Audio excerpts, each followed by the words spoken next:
What's up, super players? We're trying to find out, is Dragon Ball dying? And I got my super awesome buddy, the OG, the one that started Super Players with me, Tony G. How you doing, man? What up, everybody? So we're going to be trying to figure out what's going on with Dragon Ball, because that's one of the biggest questions out here. With Masters, right? Yeah, Masters. And we're going to be just going straight into it. What do you think about Masters? What's going on with the game state? I think for me, since you know I do the market watches for the game, and I've been doing it for a really long time, I've seen the game just go being at the top of its game to now being at probably the lowest point it's at. And I think in terms of value, and just like what we were talking about earlier, are these cards going to hit zero, or are they going to be heroes, right? Zero to heroes. And I think from my perspective, as of now, I just see it on a downward trend of it being not the best. Going down? Not the best cards to collect currently. Oh, or if really? you're trying to collect them, this is the perfect time to buy it. Yeah, see, this is what I see where you're coming from. 'Cause that's what everybody is seeing. Everyone's seeing the cards just go. Somebody actually said a comment the other day on one of our live streams saying that they invested $60,000 worth in their collection of Dragon Ball, and they At the seen peak? it at the peak, I think. Oh, wow. And then now they're seeing it go in a downward trend. Yeah. But you know what I think, Tony? What do you think? I think Dragon Ball is an ever-living franchise. I don't think it's going anywhere anytime soon.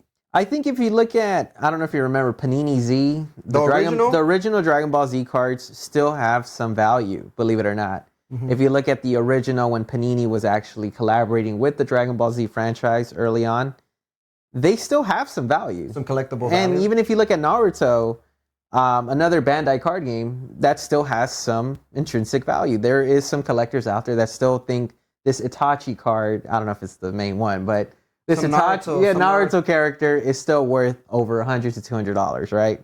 And so I still see that this game, especially Dragon Ball, as avid anime fans as we are, and also knowing that Dragon Ball Z is a big franchise, I don't see this really hitting zero ever. You don't think so? I think it will hit a low point, but then you'll see a trend of it being at a high point and then go down again. You know, I think that too. I think that how they say it in other communities, hodl.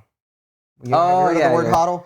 Hold on for dear life. Yeah. Hold on to your cards. That's what I'm doing. My collectible folder, guys, it's actually right here. Look at it. It's still. They got C-Rod on there. Yeah, check it out. I still got all sorts. I'm collecting all the special rares. I ain't.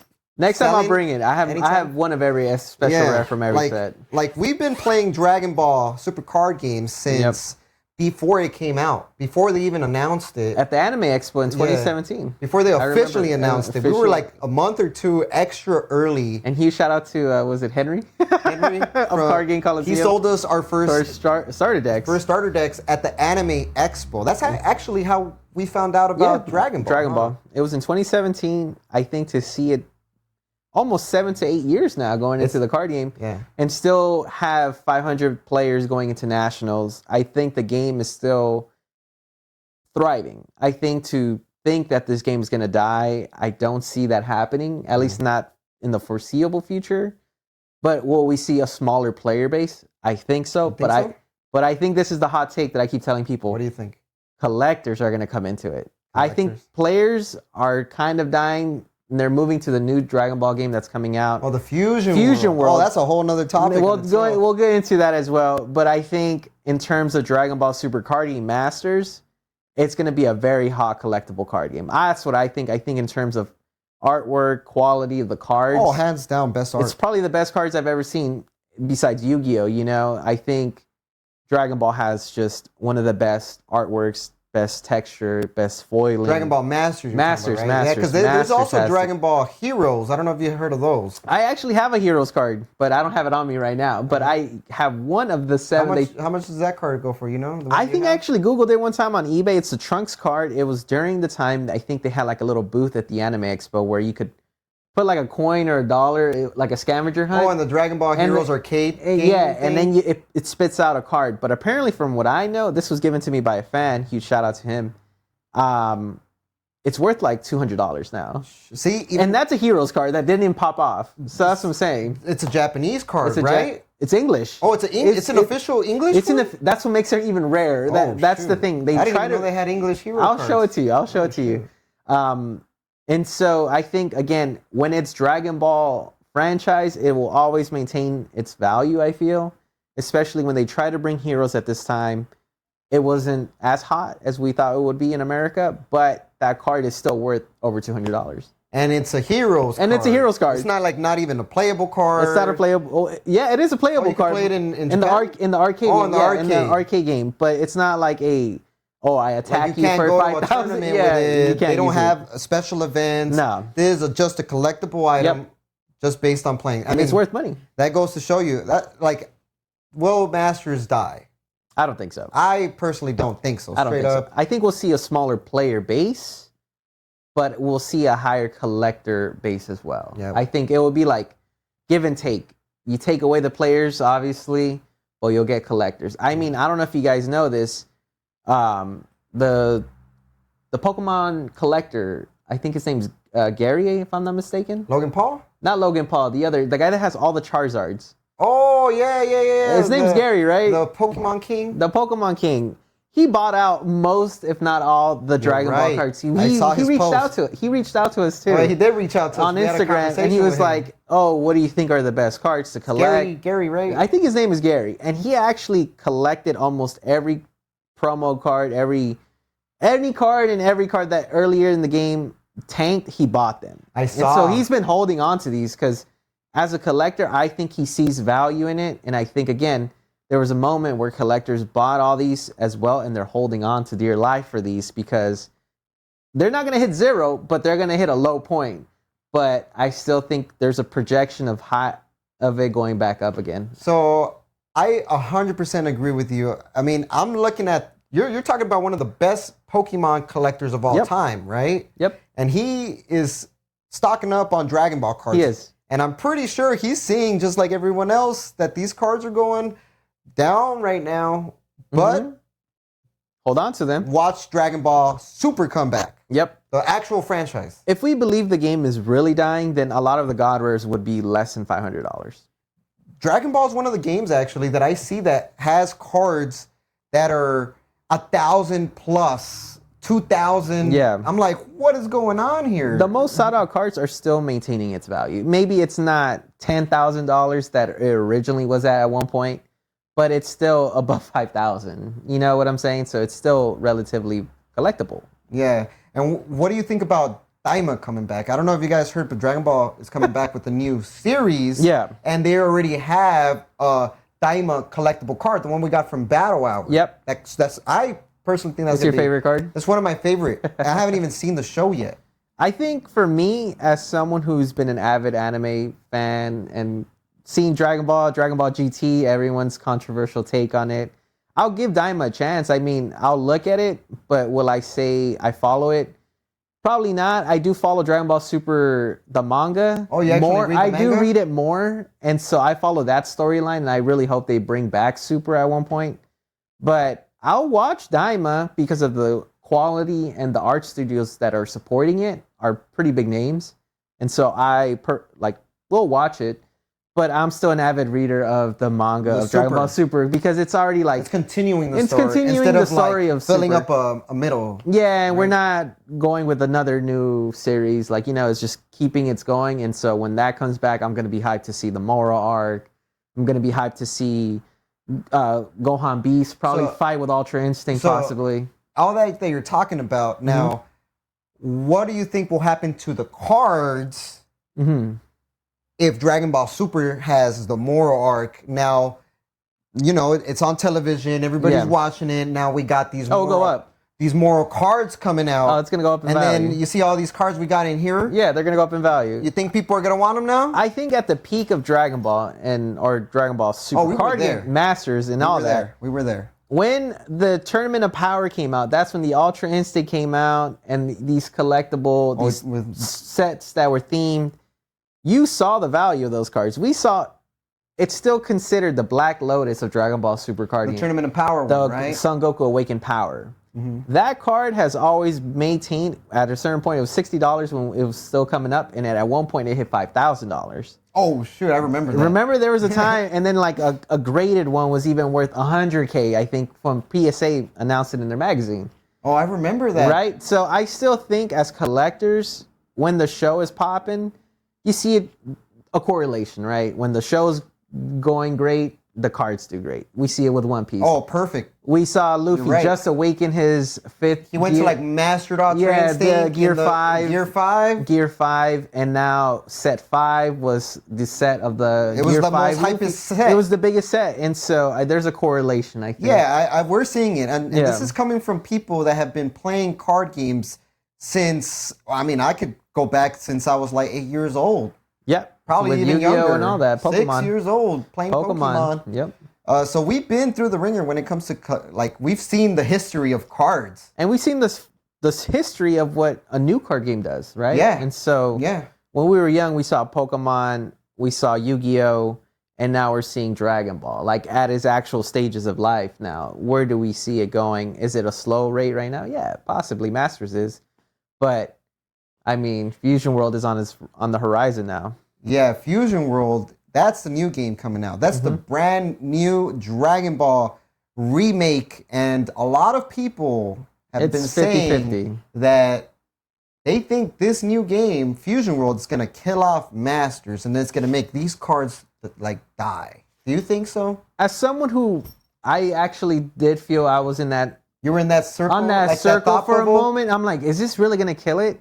But then I really thought about it, and it was the perfect example that happened with my siblings. And I just told C-Rod about Oh yeah, this. he was actually telling me How this. my brothers picked up Fusion World at the event of Battle Hour, and now they're like, I would love to learn and play Masters. And so I see that. I remember we spoke to the producers as well of Dragon Ball Super Masters, and or card game in general. They said that they want Fusion World to be the gateway into Masters. So if you want to excel and make your competitive play even higher at a higher level, then play Masters right after. If you think this is too simple, then boom, we got you on a harder game, more competitive, where you're like, now you got to think strategy even harder. And I think for me, I was thinking like that. I was a part of that bandwagon of like, oh, this is gonna die. Gonna kill I'm Masters. like, and there was times where I would tell you, like, dude, I'm so like, I don't know, man. I think this game's gonna die, and I was getting really skeptical, you know, like. But now to hear that from the producers themselves and see it actually happen in real time with my siblings, I could just imagine a lot of families and other customers to the game will have that opportunity as well. Like once they get the ringer of the Fusion World, play it on digital and all that, they're gonna be like, the opportunity. Want that extra itch, and that extra itch. I want to be competitive now. It's Masters. Let's go into Masters. And I mean, your brothers are perfect examples of that. Yeah, that's what I like. They're like casual, just collectors, right? And this game helped them figure out how to even get started. I personally thought Masters was too difficult to get them in. And then Fusion World was like the perfect, like, dude, you guys got to try this. Open the doors. Try this. This is so much simpler. You'll understand it. And they understood it. They did pretty well at the tournament. I think the first, we were actually at the first regional that they had for Dragon Ball Fusion World. It was the starter deck The starter deck battles.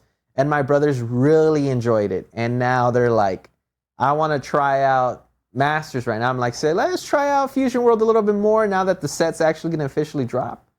Try it out, see how you like it, and then go into Masters. And they really want me to build them both decks. They want me to build them a Fusion World deck and a Masters deck, and I think I might.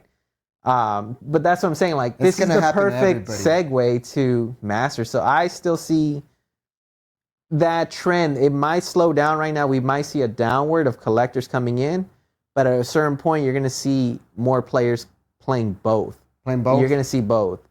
Because I think, huge shout out to Bandai. I think they're doing a phenomenal job with Fusion World and the advertising that goes behind it. Oh, Fusion World? Yeah. And then now you have that and an online client, which is the PC version. So what do you think about that online client? Because I heard a lot of people out there saying, I think that the online client is going to kill the physical in general. like nobody's gonna want to even buy the cards because they're gonna be playing just online. Do you think that's true? I think it gives them access to more like play, like because as you guys know, I'm not in the West Coast anymore. I live in the East Coast, but this gives C-Rod and I more opportunities to make content, to play each other officially now, yeah, and go live now on our Twitch and the YouTube channel. Mm-hmm. So I think in terms of that aspect, I think it's. Awesome. I still, it's awesome. I could play and be competitive. We can play now, and I think it's more accessible. I think yes, it's not mobile yet. Hopefully, like yet, on your phone, on your phone yet. If they make it on the phone, it's done. I think it's gonna be. We see Masters and Fusion World just take off. That's both of them. I will see them both take off. And then if you drop that Daima at the same time, it's gonna be the perfect triangle of Illuminati. Just hype of hype. Yeah, because if you look at like how you said, there's a high correlation with the anime series being active and the cards being really hype. Yep. I think to see the correlation of the anime and the card game go hand in hand makes it even better, I feel. So do you think if they come out with Daima collectible cards, like Dragon Ball Masters, Senkai 10, Daima edition. Daima. You think those cards I think we could even have a Daima deck. I feel like if they make Daima starter deck. Like Daima character name, you know. That's what I would think. Do you think it'll take off? You think the anime, this Daima, will bring it back? Because we also did see the Dragon Ball Superhero movie come out. And how do you think it helped out the cards? I mean, think of Beast-Han. Yeah, that's what I'm saying, Gohan Beast. I think of that SCR, it was at $400 at one point when that movie came out. And then now that the movie kind of died out, not a lot of people are watching it. Even the price of that card went down. You know, it's a competitive card. Don't get me wrong; it's phenomenal. Oh, that's secret. It's still at $180. It's still very expensive. But at the peak, when Dragon Ball Superhero movie came out, it was like $400 or $500, 300, 400, like 450. It was almost. A pricey card. It was expensive. So, from what we're getting at here, it sounds like there's a correlation. We've been seeing animes out, cards are out, both hot. But over time, how do you think these cards will do? Like, look, I'm talking about 10 years from 10 now. years from 10 now? years moving forward. These cards. What do you think, Tony? I personally, again, don't take my investments as it's just opinions. Yeah, these are our thoughts. I mean, we have been in the card games world and universe for a couple. I think if you get them now, you'll make your money back with 3x it. I would think so. Yeah. Within 10 years from now. I don't see it. I think this is the lowest Dragon Ball will be at. Think so? Moving for a while. I honestly believe it. This is, if you're just trying to get into the card game and collect them. This is the perfect moment. This is the perfect time to buy them. For Masters, at least, it's Masters is perfect. I think, especially you got SPRs. Almost every SPR you can think of is less than $10. Obviously, set one is still relatively like $50, $60, but that's still cheaper than what it originally was. Like Son Goku got break, I think, if I'm not mistaken. He was at $200-$300. Now he's at 70 to 80. Yes, it's not $300, but $80 compared to $300 is still relatively cheaper. So if you're trying to get into the game, and the only reason I say this, why my hot take on this still, people got rid of them right away because they think this game is dying. So only a few shops are going to have it. And so when you have a few shops controlling the prices, you're going to see it go up or they're going to see it go down. And so it's still a risk. But right now, it's less of a risk to buy it, I think. I mean, the cards are pretty budget. You could build yourself a pretty darn good meta deck for not that expensive. And you could go to a Masters tournament and play. And if you win first place, those first place cards are worth a lot of money. Yeah. Like, the metal gold or all those are worth $2,000 plus. Yeah. I remember a long time ago, I saw like the collection of the first place winners running for like a couple 50K and up. I will never forget when Brian won first place with the Broly gold card. Oh, yeah. He sold it relatively for a good amount, a few grand, if I'm not mistaken. But then it sold for $100,000 at one point to a rapper, I think a reggaetonero. Oh, a rapper bought it? I think so. I think Anuel bought it, if I'm not mistaken. But Anuel? But I don't think it was disclosed that he bought it. Oh, but really? Word on the grapevine, it was a reggaetonero that bought it, like like some reggaeton artist bought it, and I think it was hinted that it was Anuel or someone around in his circle. Sure. I don't know if you know, but there are, when it comes to a Dragon Ball, I've seen, and I follow a lot of influencers out there too. I've seen Cardi B post herself with like Dragon Ball, like everyone is a Dragon Ball fan. Yeah, Karol G, it's another famous a Dragon Ball person. Fan. Had like she rocks Master Ultra Instinct T-shirts. Anuel, the guy you're saying, yes, tattoos. He has like a whole Ferrari with Dragon Ball. Yeah, you know, and I mean the Dragon Ball franchise is a pretty ingrained one in the anime. Has a lot of influence. I feel a lot of compared influence. to other well-known animes. I feel. What do you think about One Piece compared to like Dragon Ball? Because One Piece is like super up there right now. It's like the top anime card game. I think again it's at its peak. I think it's at its peak right now. I honestly believe it. You think so? You don't think it's gonna go higher? That's hard to say. What if Luffy finds the One Piece? I think in terms, because again, as someone who's an avid fan and I watch anime, he's a huge One Piece fan. I see again, One Piece is about to end, quote unquote, within the next 3 years. That's what the creator said. Within the next 3. That was 5 years ago. Okay. We're probably like in that 3-year mark now. Within the next 3 years is where it'll probably end, most likely, because Egghead arc, which is the one they're in right now, is the second to last big arc before the final one, from what I've heard. Oh, really? Yeah. So right now it's in that climax era right now. So we're about to see a down of that, and then transition to the next arc, possibly, which is looking for the One Piece. But I think right now I don't know. I for One Piece, I did the market watch for a while for a little bit, but I still think it's at its semi-peak, I would have to say, because again, there's a correlation with the anime. If they come out with a crazy Luffy card that is like a partner card with Shanks or something crazy, then possibly.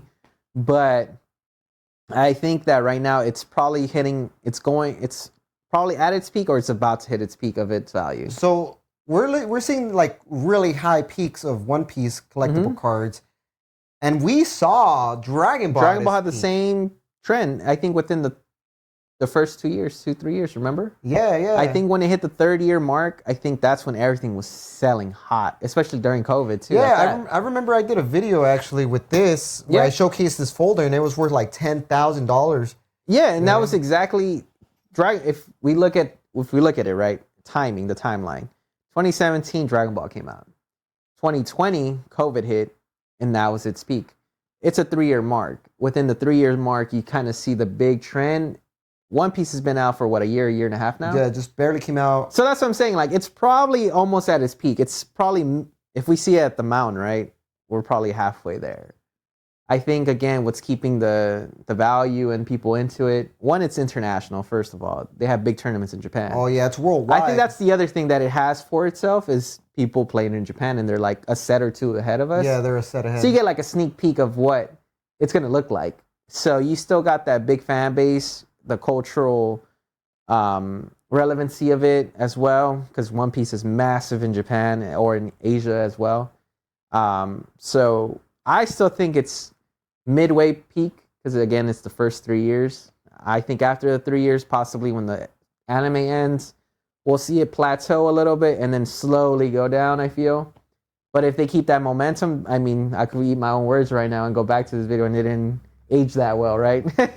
So I don't know. We never know, because there's so many different card games now. We got, I mean, Bandai, like the creators of Dragon Ball Super Card Game and Dragon Ball Digital. Came out with 5 different card games now. Now they got a new game called Union Arena. And yeah, I can name all of them. What is it? Battle Spirits? Yeah, they got Battle Masters, Spirits, Fusion World, One Piece, and Battle Arena now, right? Union Arena.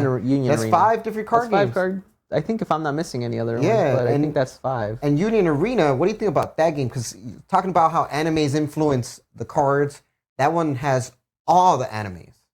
I think that's pretty cool. I personally don't know the game mechanic as well. I think if it's easy and it targets a big audience, then I think it's awesome, especially if you're an avid anime collector or watcher. I know you have Hunter x Hunter, Yeah, Bleach on there. Yeah, they got One Punch Man too. One Punch Man. So I think these are great animes to have. I don't know. I mean, I don't know. We'll see. I mean, they have 5 card games. Which one's going to be the top one? It's like they're all competing with themselves. Within themselves. It's the same company, but which one will be the number one? So what I think Bandai's trying to do with all these different card games, obviously they don't want to have competition and all these, like One Piece is killing off. Because at first they were saying One Piece is killing off Dragon. Oh, Digimon. I forgot about Digimon. They got Digimon too, yeah. Digimon's First they said Dragon Ball killed... Digimon killed Dragon Ball. And then they said One Piece killed Digimon and Dragon Ball. And Battle Spirits is just there. But now we got Union Arena. Yeah. Like, would you recommend players in general, like anime players, to get into that game? Or do you think... I personally feel that not Dragon Ball. I think if you like Bandai or you like card games, give everyone a try. I think there's going to be a card game that fits you.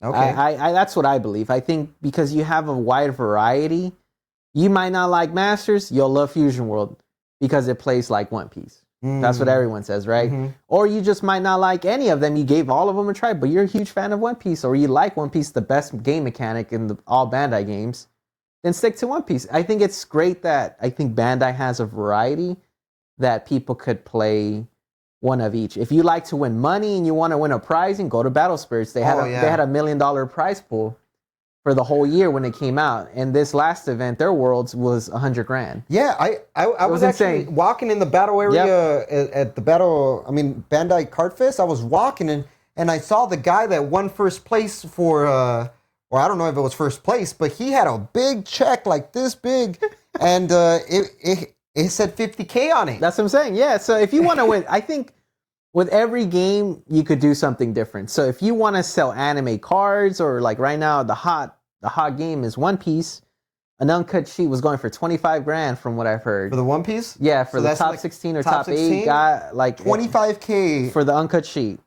But then if you want to win cash money and you want the green, play Battle Spirits. If you want to win an actual like cash prize and cash pool, it seems that they have the cash to back it up right now. So there's a game for everybody. So there's a game for everyone. Yeah. I mean, I would say try to get the game that you are the most fan of. Yep. Right? Like if you love Dragon Ball, go with Dragon Ball Fusion. Go with Dragon Ball Fusion. Masters. And then I don't think there should be bumping heads within each other's worlds. I feel like everybody should be kumbaya and be like, hey, you like One Piece? I like Dragon Ball. Yeah. Because I have seen a lot of players bash on the other games, like, oh yeah. Yeah, which is pretty interesting because I like all the games. When I went to an event, I think it was the Power event in Pennsylvania. I forgot what it was. It was the collector's event.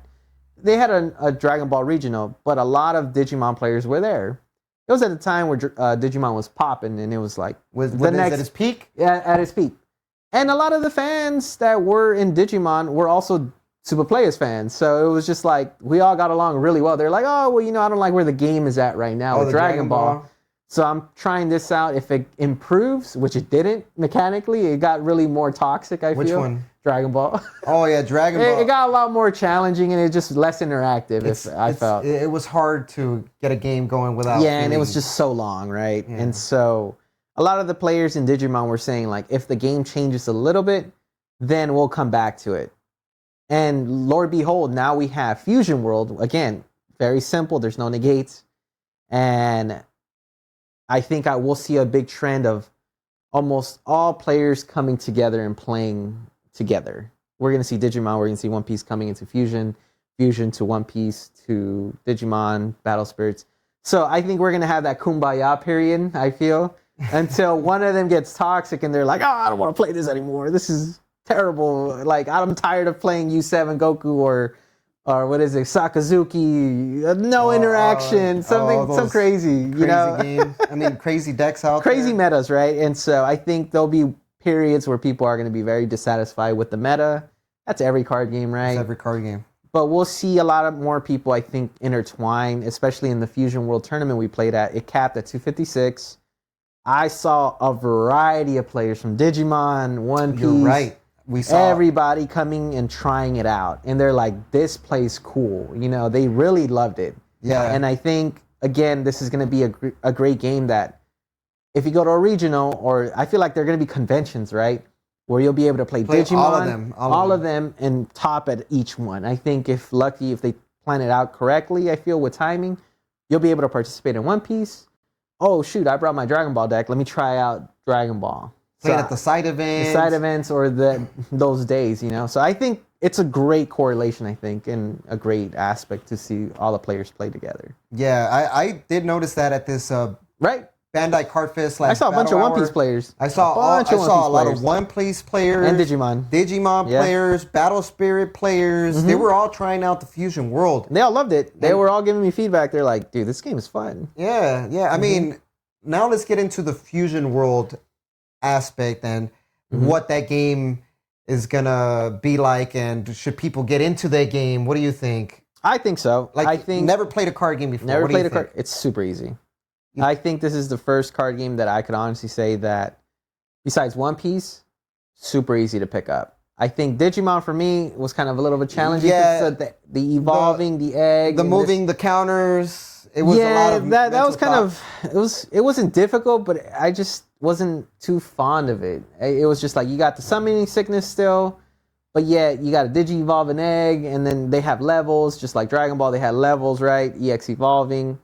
They had some mechanic of everything, right? And I think One Piece was the perfect balance of everything as well. Yeah. But I think in terms of Fusion World, it's the perfect balance again. I think we'll have opportunities. Who knows if they'll introduce EX Evolve in this card game. But as of now, it looks like it plays similar to One Piece, where they have the comboing aspect of it. There's no negates. And it's like Dragon Ball punching to the face. That's what it feels like. It matches, I think, you're powering up and you're just like, Kamehameha, Big Bang Attack, and you're just going in at each other. I think that's the cool part about this game. Yeah, I would highly recommend brand new people that super are easy to play, getting into the cards to get into this Fusion World. And potentially if you like Masters right after that. Yeah, once you get the ropes in with the Fusion World, and you play online and you kind of understand what's going on, you can pick up a Masters deck. Yep. And I feel Bandai does a pretty good job at getting people started with a pretty good deck with their starter decks. Yep. Usually the starter decks that come out are really good. They're balanced. They're very balanced. And then there's no deck that's stronger than one, which is pretty interesting to see. Do you think the digital aspect where you get a card with a serialized number that you could put in the digital, you think that'll help out the game, the physical game? And the digital, how do you think that's going to work out? I don't know. I really hope that it works out. I think, again, financially, not everyone is, again, different circumstances, different living situations. Not everybody could afford a booster box, but they could afford buying gems that are $2.99 and buy a pack. The only downside, again, maybe it's just going to be strictly online.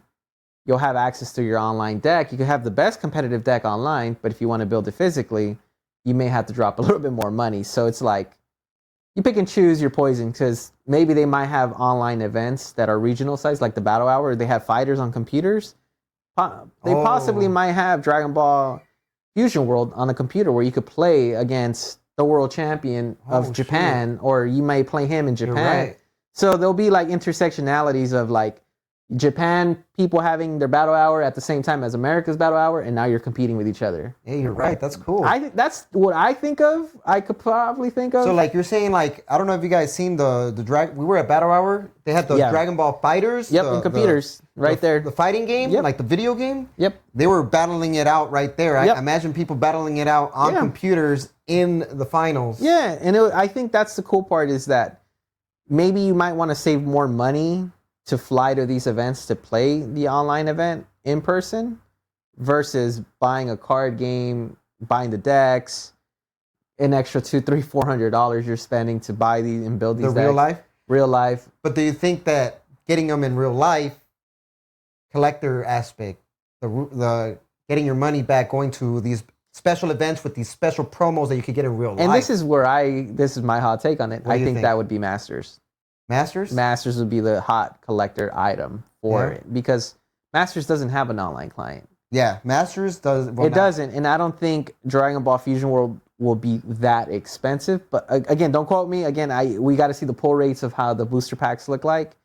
But I know if they follow the same as the beta and we saw it, I mean, I didn't pull a single SR, man, in any of my packs. In the beta, I was pulling.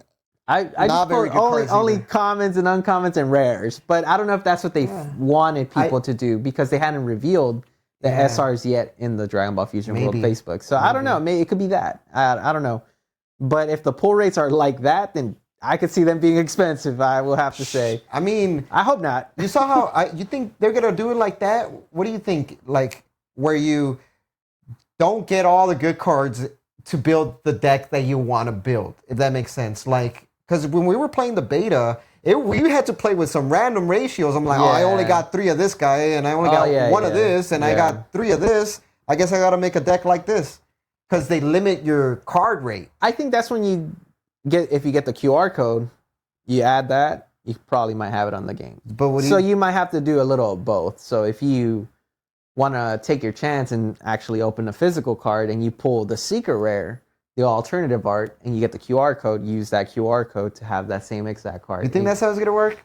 I don't know. Or do you just get gems and you... I mean, if it works that way, then I mean... kudos. It'll be better to get the real life version. Yeah, it'd be better to get that and then just what's $3.99 versus.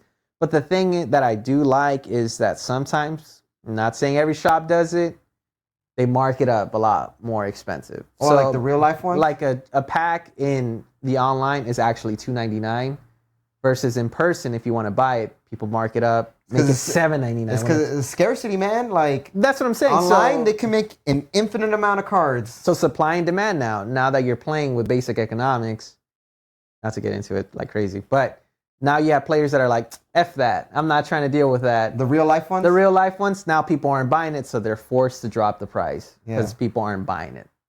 So you have more supply, people drop the prices.